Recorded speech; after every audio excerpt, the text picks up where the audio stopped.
akkuma qulqullichi Qeerloos dubbatee Ariyaamitti Suraafeliin kan naasisuu inni fedha isaatiin ni dhukkubsate jedhee kitaaba qiddaasa isaa lakkoofsa 19 irratti akkuma nuuf barreesse gooftaan keenya qorichi keenya Yesuus Kiristoos dhala namaa fayyisuuf gidiraa inni fudhateen nuti immoo ijoolleen isaa bilisa baanee fayyina bara baraatti akka ceene akka dubbannu guyyoota torbee dhukkubbii kana keessatti immoo dhukkubbii gooftaan nuuf jedha dhukkubsate dhukkubbiin isarra ga'e gidiraan isarra ga'e sana kan itti yaadannudha.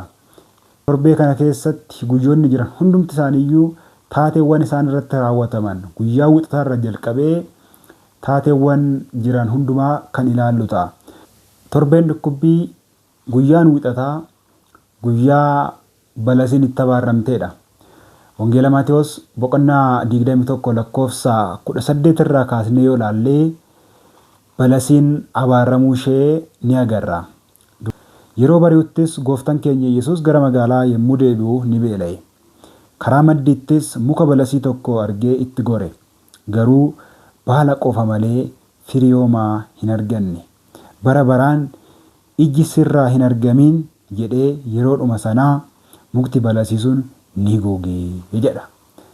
Egaa gooftaan keenya Yesuus Kiristoos Bitaaniyaa irraa gara Yerusaalem yeroo deebi'utti gaafa guyyaa wixataa ni beela'e jedha. Gooftaan keenya Yesuus Kiristoos ni beela'e jedhamee isaaf dubbatamuunsaa kan inni uffatee gonka foon namaa ta'uusaa calaqqisiisuudhaaf malee waaqummaa isaatiin beela'uun itti jiraatee miti. Gooftaan keenya Yesuus Kiristoos ni beela'e jedhamee dubbatameera. Kanaanis immoo karaa maddiitti muka balasii tokko argee itti goreedha. Egaa muka balasii kana argee itti goree yoo isheen firee qabaatte jedhee ilaalee firee ishee irraa fidee nyaachuudhaaf jechuudha. Isheen garuu baala malee firee tokkoyyuu kan hin qabne turte. Kanaafis gooftaan keenya egaa yeroo beela'ee beelusaa itti ba'uu hin dandeenye egaa waan barbaadu irraan arganne yookaan immoo kaayyoon ishee uumame sanaaf egaa isheen irraa argamuu hin dandeenye jedheetu mukattii balasii sana ni abaare. Lammaffaa hanga bara baraatitti iji yookaan fireen sirraan argamiin jedheetoo mukattii balasii sana ni abaare. Yeruma sanattis mukti balasii sun ni goggogdee jedha. Egaa muka balasii kan jedhame asirratti abbootiin keenya hiika tokkummaa irratti akka nuuf ka'anitti muka balasii kan jedhame wantoota garaagaraatiif fakkeeffameera. Isa keessaa inni jalqabaa mukti balasii dhala namaatiif fakkeeffamteetti. Gooftaan keenya Yesuus Kiristoos dhala namaarraa jaalala barbaadee dhala namaarraa jaalala dhabee.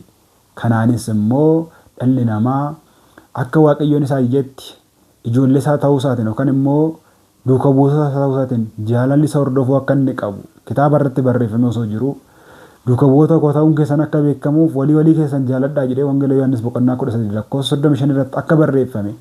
Namni garuu jaalalaan deddeebi'uu dhabeetu Waaqayyoon waan nurraa eegu sana nurraa dhabuu isaatiin nutti gaddee akka jiru ni hubachiisa. Tokkos namni jireenya amantaa keessatti baala kan jedhame amantaa qofa qabaatee hojii gaarummaa dhabuu isaatiin kan ibsamudha. Kunis immoo dhalli namaa isa duukaa akka bu'uuf Waaqayyoon amantii nuuf laate amantaa isaa kana jabaannee hojii gaarummaa qabaannee seeraa fi abboommi isaa eegnee akka jiraannuuf akkasumas immoo jaalala qabaannee akka jiraannu Waaqayyoon yoo nu abboome iyyuu dhalli namaa garuu jaalala Waaqayyoon barbaadu sana dhiisee gara jibbaatti akkasumas amantiidhaan jiraatee firii amantii buusurraa hojii gaarummaa hojjetee guddina afurummaa agarsiisuu caalatti amantiidhaan gara duubatti deebi'ee jaalalaan jiraachuu osoo qabu jaalala dhabee jibbaan kan deddeebi'u ta'ee mul'ate. Kanaafis Waaqayyoon guyyaa kanatti balasii kan jedhame dhala namaatti gadduusaa kan ittiin nu hubachiisudha. Tokkos balasii kan jedhame Israa'elootaan fakkeeffameera. Israa'eloota keessattis Waaqayyo gooftaan achi keessatti dhalatee guddatee waan hundumaa itti agarsiise.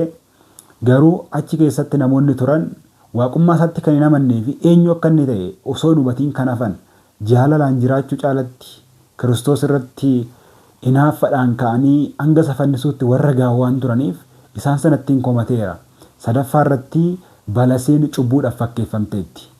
Egaa cubbuun balasiidhaan akkamittiin fakkeeffamte kan jedhuuf abbootiin keenya baalli balasii babal'aadha. Gooftanis immoo cubbuun addunyaa kanarratti baay'atee ni argee jedha.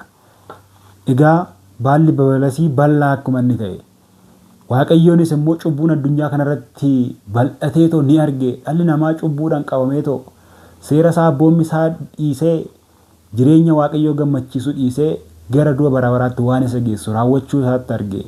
Kanaafis Waaqayyoon cubbuu raawwatamaa jiru kanatti ni gadde. Akkasumas tokkos jedhanii abbootiin keenya baalli balasii yeroo nyaatan ni mi'aawa yoo ture garuu ni hadhaawaa jedhu. Akkasumas immoo cubbuun yeroo raawwatanitti nama kan gammachiisuu fi booda irratti garuu kan nama gaddisiisu waan ta'eef balasiin kunii cubbuudhaan fakkeeffameera.